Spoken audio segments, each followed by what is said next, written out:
Hello दोस्तों, welcome to my channel podcast Hindi Urdu stories. बहुत साल पहले की बात है। एक गांव में एक लड़की थी। दूसरे बच्चों की तरह उसको भी खेल कूद में बहुत मज़ा आता था, और बच्चे तो किसी की सुनते ही नहीं हैं।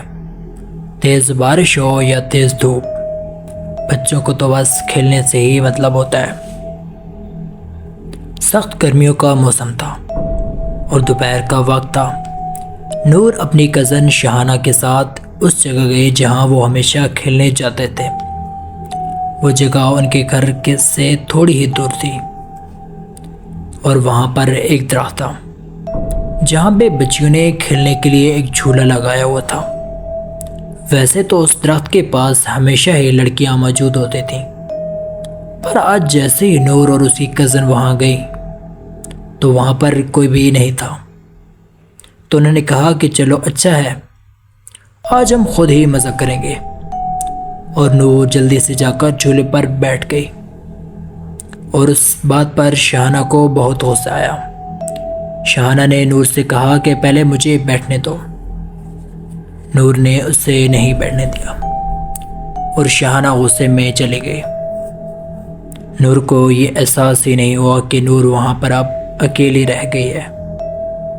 अचानक नूर को महसूस हुआ कि जैसे उसे कोई झूला दे रहा है, और आहिस्ता आहिस्ता वो और तेज हवा में जा रही थी। अब वो खुद भी डरने लगी थी कि ये उसके साथ क्या हो रहा है। नूर वहां पर चिल्लाने लगी, पर वहां पर कोई भी नहीं था जो उसकी मदद करता। नूर को अजीब अजीब आवाज़ें सुनाई देने लगी, और वो अचानक उस झूले से गिर गई और बेहोश हो गई। कुछ देर बाद जब उसकी आंख खुली तो उसने देखा कि वो अपने ही घर में है, पर वो कुछ बोलने या फिर कुछ करने की हालत में नहीं थी। वो सबको बताना चाह रही थी कि उसके साथ क्या हुआ, पर वो कुछ नहीं बोल पा रही थी। दिन ब दिन उसकी हालत ख़राब होती जा रही थी। उसके माँ बाप ने हर डॉक्टर, हर हकीम से बात करके देख ली, पर कोई भी उसका इलाज नहीं कर पा रहा था। और एक दिन नूर के बाबा किसी बुज़ुर्ग को लेकर आए, और उस बुज़ुर्ग ने उनको बताया कि नूर अब ज़्यादा दिन जिंदा नहीं रह सकती, क्योंकि वो पूरी तरह गैब के कब्ज़े में आ गई है। फिर भी उस बुज़ुर्ग ने अपनी तरफ से पूरी कोशिश कर ली कि वो नूर को बचा ले।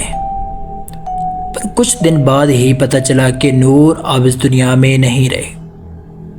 सुनने में कुछ यूं आया कि मरने से कुछ देर पहले नूर बिल्कुल सही हो गई थी, और उसने अपनी माँ को सब कुछ बताया, जो कुछ भी उसके साथ हुआ था। और आखिरी बात जो उसने बताई वो ये थी कि कोई उसके कान में रोज़ कहता कि मौत का कोई इलाज नहीं। दोस्तों, अगर आपको हमारी ये कहानी अच्छी लगी हो तो हमारे channel Hindi Urdu podcast story को सब्सक्राइब करना भूलना मत, और बेल आइकन को प्रेस कर दें ताकि आने वाली ऐसी मज़ीद और अच्छी वीडियो आप तक पहुंच सके। मिलते हैं ऐसी अच्छी और नई हॉरर स्टोरी में। तब तक के लिए ख्याल रखिएगा।